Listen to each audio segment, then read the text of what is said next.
Thank you, Madam Chair. Mr. Secretary, thank you for being here today.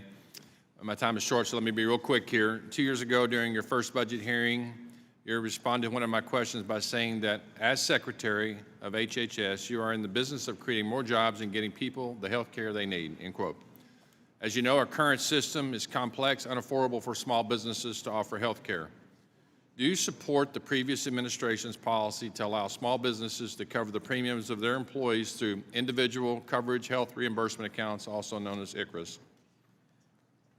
Congressman, I want to make sure, if you're talking about plans that would violate the Affordable Care Act and provide less benefits, if they're what we call these junk plans or skinny plans, we do not support those. But so you're saying that based on your website on October 17, 2019, you said you're willing to support plans that are not junk plans.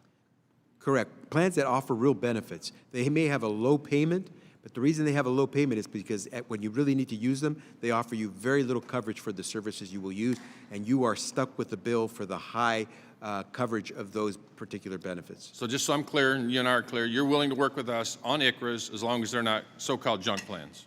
Willing to work with you on any plans, whatever the idea is, because you are entitled to that work effort from our folks at the agency. I think that's a yes. Mr. Secretary. That's a yes. That's a yes.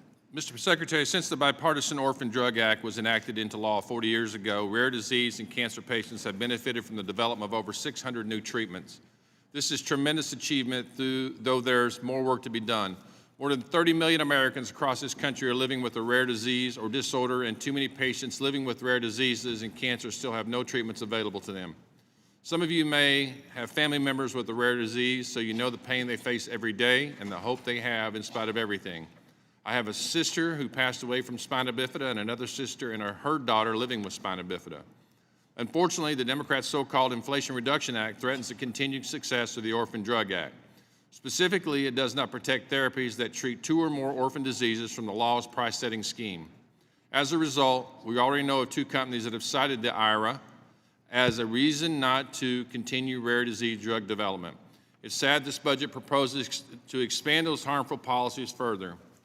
Mr. Secretary, will you commit to doing what you can via guidance and rulemaking to ensure that the pipeline of life-altering therapies continue for patients living with rare diseases and cancers? Congressman, we will absolutely do what we can to make sure that some of those orphan drugs are still available, because otherwise many of those folks would have no hope. Mr. Chairman, I think that's a yes, and I appreciate it again that you're working with us on these issues, because there are problems that we need to work together on that have been fallen through loopholes and have been subject to concern based on what's coming out of the recent policies from the administration. So I appreciate you working with us, and I yield back. Thank you. I now yield to myself.